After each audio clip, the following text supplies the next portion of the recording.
அப்பாவுடைய வீட்டுல அப்பாவுடைய வீட்டுக்காக இயங்குன தாவீது வாழ்க்கையில ரொம்ப ஆசைப்படுறது எதுன்னா ஒரு வீட்டு கர்த்தருடைய வீட்டுக்கு போகணும்னு ஆசைப்படுறது யாரும் தானே. 1 சாமுவேல் 23 ஸ்தலங்களிலே தங்கி சீப் என்னும் வனாந்திரத்தில் இருக்கிற ஒரு மலையில் தரித்திருந்தான்.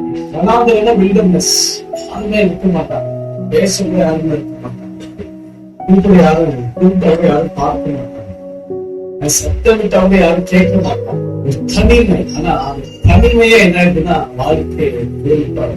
அப்பா வீட்டுக்கு போயிட்டாலே பெரிய சந்தோஷம், சந்தோஷம்.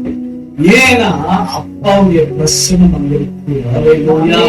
யார பார்க்க நீங்க யார பார்க்க வர்றீங்கன்னா என்ன பார்க்க வரல, நாம அப்பாவை பார்க்க வரீங்க.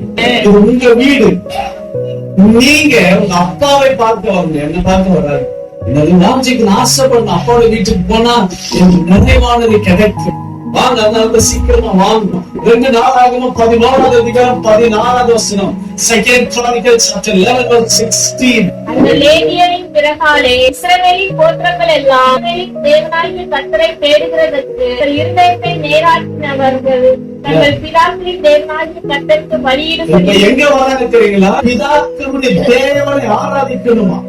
இந்த பிள்ளைகளுக்கு நீங்க நல்ல மாதிரி ஆராதிக்க கற்றுக் கொடுக்கலன்னா சொல்லுங்க, உங்க சங்கதி உங்க ஜெனரேஷனுக்கு பாத்தீங்களா அதோட போயிடும். பிள்ளைங்க நம்ம இறந்து போயிட்டா பிள்ளைங்க சர்ச்சையில சில போகாதுங்க, ஆசை வராது. நிஜம் புரியுதுங்களா? யாருமே காரணம் காட்டி சொல்லுங்க. இப்ப பிறகு பிள்ளைங்க இன்னும் மோசமா இருக்கும். அப்ப இந்த பிள்ளைங்க எப்படி கர்த்தரை தேடாம சொல்லுங்க பார்க்கலாம். நமக்கே ஒரு தாகம், நமக்கு ஒரு ஆசை இல்ல.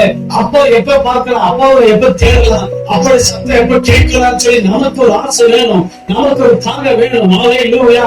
அப்ப அது இல்லைன்னா நான் எப்படி நான் தேவனை தேடுவேன்? ஹல்லேலூயா. நிருபம் 8வது அதிகாரம் 29வது வசனத்தை எடுத்து வாசிங்க. என்னை அனுப்பினவர் என்னுடனே கூட இருக்கிறார். பிதாவுக்கு பிரியமானவைகளை நான் எப்பொழுதும் செய்கிறபடியால் அவர் என்னை தனியே இருக்க விடவில்லை. ஹல்லேலூயா. சொல்லுங்க. நானோ கடைசி பட்டாசனோ நானோ பக்கத்துல இருக்கானே நானோ ஆண்டவரே சிகையாத தன்னோ யாவரும்